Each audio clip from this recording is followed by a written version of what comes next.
आधी राते गंगा जगावेली, उठू बहिना सरस्वती है। आधी राते गंगा जगावेली, उठू बहिना सरस्वती है।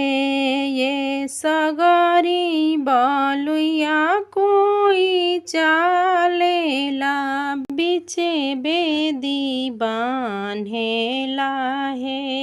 ये सगरी बलुया कोई चालेला, बिचे बेदी बान्हेला है। मिनती से बोले ले प्रीतमा बरुआ, हम बेदी बान्हिले है। मिनती से बोले ले प्रीतमा बरुआ, हम बेदी बान्हिले है। के कर हई रौरा पोता, त के कर रौरा बेटा हई है। के करे पेठौले रौरा आइले, बिचे बेदी बान्हिले है।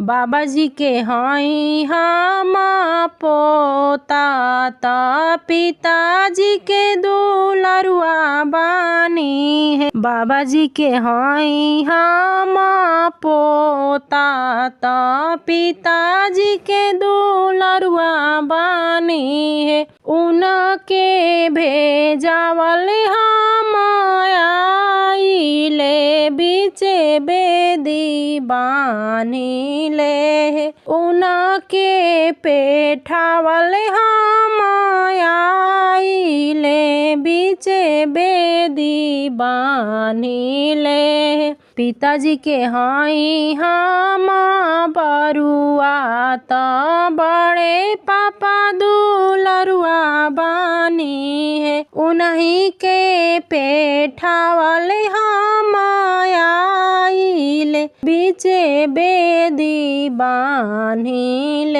है। पापा जी के हई हम बेटा, त चाचा के दुलरुआ बानी है। उन्हीं के पेठावल हम आइले, बिचे बेदी बान्हिले है। उन्हीं के भेजावल हम आइले, बिचे बेदी बान्हिले है। ये हमारा जाने हुआ के साधा, जाने हुआ हम चाहिले है। भैया जी के हई हम बाबू, त फूफा जी के दुलरुआ बानी है। चाचा जी के हई हम बाबू, त